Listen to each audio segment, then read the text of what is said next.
প্রথমে শিক্ষক পরিচিতি আমরা দেখে নিই এবং পাঠ পরিচিতি। চলো ছবিগুলো দেখি। কি দেখতে পাচ্ছ? এগুলো কি দেখা যাচ্ছে বলো দেখি। এগুলো দেখতে পাচ্ছি একটা পরিমাপক, তেল পরিমাপক যন্ত্রের সাহায্যে তেল পরিমাপ করা যাচ্ছে। তাহলে এটা কি?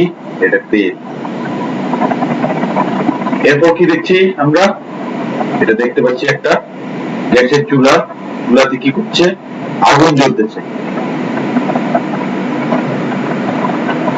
এরপরে দেখতে পাচ্ছি অনেক স্তূপ আকারে। এগুলো কি?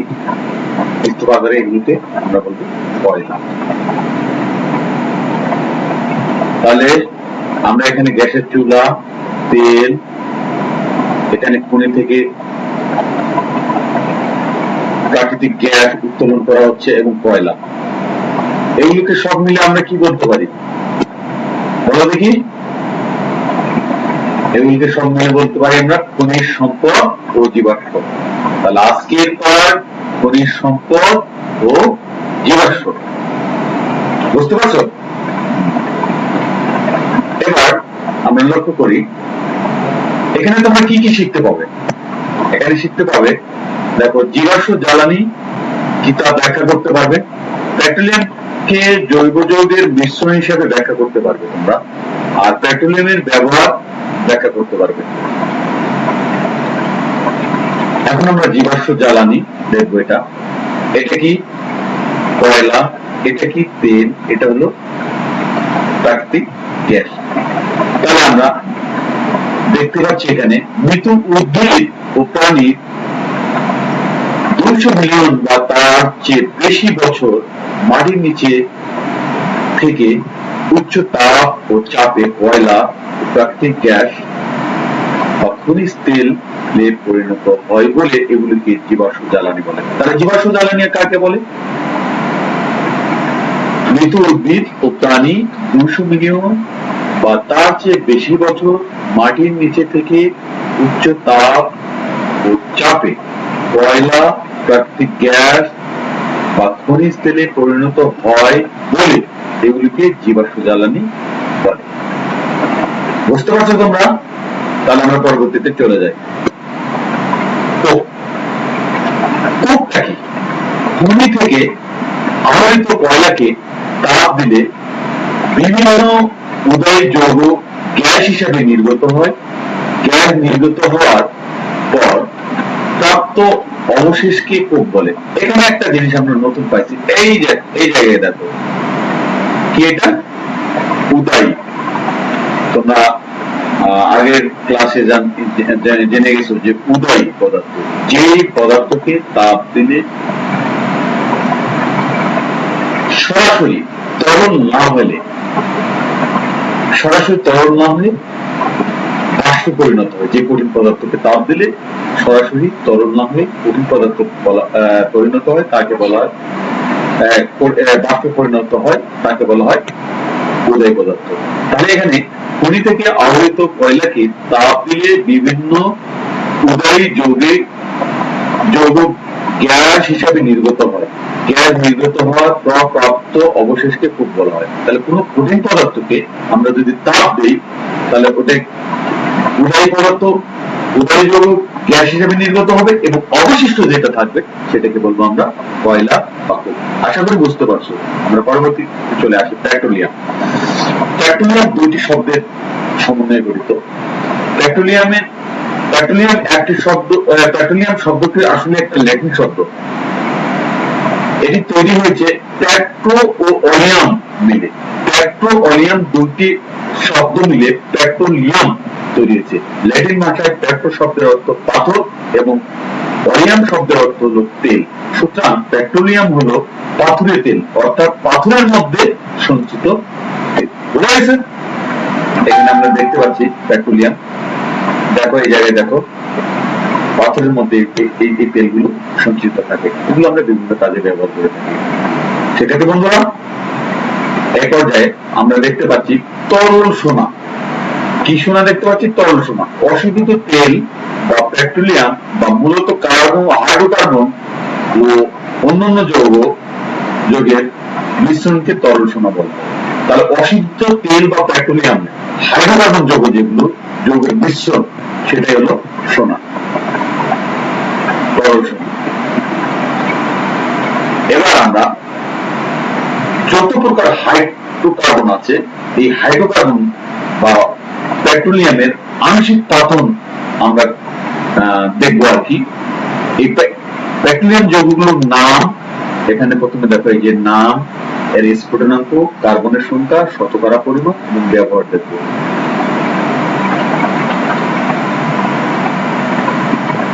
সরি, হ্যাঁ, এখানে দেখো পেট্রোলিয়াম গ্যাস এর স্ফুটনাঙ্ক 0 থেকে 20 ডিগ্রি সেলসিয়াস তাপমাত্রা, 0 থেকে ফুটতে শুরু করে 20 ডিগ্রি সেলসিয়াস তাপমাত্রা পর্যন্ত এটা ফোটে।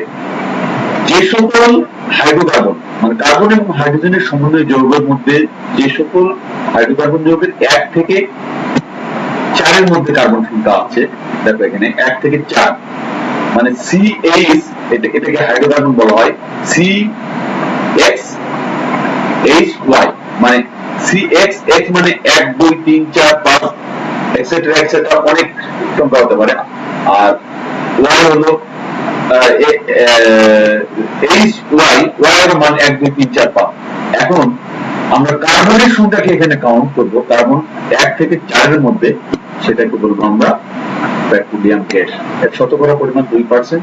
এটা ব্যবহার হয়, এই গ্যাসকে চাপ প্রয়োগ করে সিলিন্ডারে ভর্তি করলে আমরা LPG গ্যাস রূপে রান্নার কাজে ব্যবহার করি, মানে বাড়িতে যে গ্যাসটা ব্যবহার করি। বুঝা গেছে?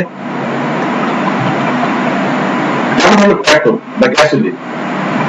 পেট্রোল বা গ্যাসোলিন এর স্ফুটনাঙ্ক হলো 20 এর পর যেটা আছে 21 থেকে ফুটতে শুরু করে 74 ডিগ্রি পর্যন্ত ফুটতে থাকে আর কি।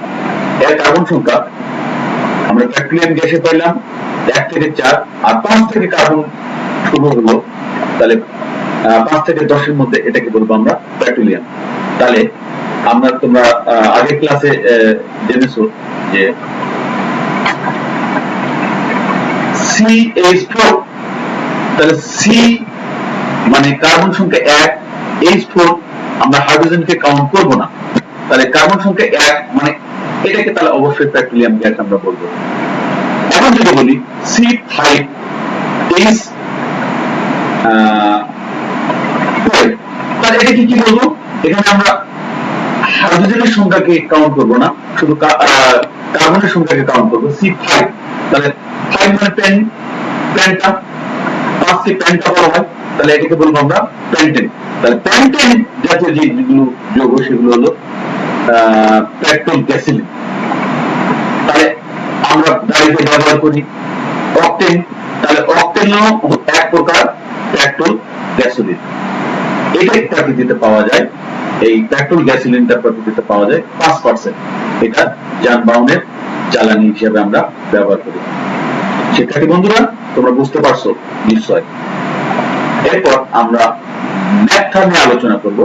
ন্যাপথার স্ফুটনাঙ্ক হলো, এখানে আমরা গ্যাসোলিন বা পেট্রোলের স্ফুটনাঙ্ক 21 থেকে 74 ডিগ্রি সেলসিয়াস পর্যন্ত। তাহলে 74 এর পর হলো 71 থেকে 120 ডিগ্রি। এখানেও কার্বন সংখ্যা 7 থেকে 10 এর মধ্যে। এটা প্রকৃতিতে পাওয়া যায় 10%। এটা জ্বালানি ও পেট্রোকেমিক্যাল শিল্পে ব্যবহার করা হয়। এরপর আমরা দেখব কেরোসিন। কেরোসিনের স্ফুটনাঙ্ক তোমরা এখানে দেখতে পাচ্ছ 121 থেকে 170 ডিগ্রি সেলসিয়াস। এখানে কার্বন সংখ্যা হলো 11 থেকে 16। এটা প্রকৃতিতে পাওয়া যায় 13%। এটা জেট ইঞ্জিনের জ্বালানি হিসেবে ব্যবহার করা হয়। ডিজেল, এর স্ফুটনাঙ্ক হলো 171 থেকে 270 ডিগ্রি সেলসিয়াস তাপমাত্রা। আর এখানে কার্বন সংখ্যা 17 থেকে 20 এর মধ্যে। এটি পাওয়া যায় 20%। যানবাহনের জ্বালানি ও পিচ্ছিল কারক পদার্থ হিসেবে ব্যবহার করা হয়, যেটাকে আমরা মোবাইল টবেল বলে থাকি আর কি। এরপর আসলো দেখো কি প্যারাফিন মোম। যেটা মম, এটার কার্বন এটার স্ফুটনাঙ্ক হলো 271 ডিগ্রি সেলসিয়াস থেকে 340 ডিগ্রি সেলসিয়াস তাপমাত্রা। এর কার্বন সংখ্যা 20 থেকে 30। তাহলে দেখো ডিজেল পর্যন্ত আমরা 17 থেকে 20 যে কার্বন সংখ্যা থাকলে সেটা তরল থাকতেছে, আর 20 উপরে যখন যাচ্ছে দেখো যে মম মানে একটু পেট্রোলিয়াম জাত হয়ে যায় আর কি, একটু নরম প্রকৃতির। এটা 50% পাওয়া যায়। এটা বিভিন্ন ধরনের টয়লেটিস ও ভ্যাসলিন তৈরিতে ব্যবহার করা হয়। আর এই পর্যায়ে আমরা দেখবো পিস। পিসের গলনাঙ্ক এবং স্ফুটনাঙ্ক এর হলো কত বলো দেখি, 340 ডিগ্রি সেলসিয়াস থেকে উচ্চ তাপমাত্রা। এর কার্বন সংখ্যা কি বলো, 30 এর বেশি। মানে 30 এর বেশি কার্বন সংখ্যা যে সকল পদার্থগুলো হাইড্রোকার্বন যৌগের 30 এর বেশি, সেগুলোকে আমরা বলবো পিস। এটা তোমরা তো সবাই জানো, এটা রাস্তা তৈরিতে ব্যবহার করা হয়। শিক্ষার্থী বন্ধুরা, আশা করি তোমরা এই প্রথম থেকে পেট্রোলিয়ামের আংশিক তাপন এর স্ফুটনাঙ্ক, কার্বন সংখ্যা, শতকরা পরিমাণ এবং এর ব্যবহার সম্পর্কে তোমরা নিশ্চয় এটা নিজেদের মধ্যে ধারণ করে নিছো এবং নোট করে নিছো। এরপর আমরা চলে আসি বাড়ির কাজ। আজকে তাহলে বাড়ির কাজ, তোমাদের চারপাশে যে পেট্রোলিয়ামের বিভিন্ন উপাদান ব্যবহার আছে আর কি, সেগুলো নোট খাতায় লিখে রাখবে। আমরা আগামী ক্লাসে তোমাদের জেম সফটওয়্যারের মাধ্যমে সবার খাতা মূল্যায়ন করব এবং দেখব যে এটা ব্যবহারগুলো কি কি। ধন্যবাদ সকলকে। আজকের মতো ক্লাস এখানেই শেষ।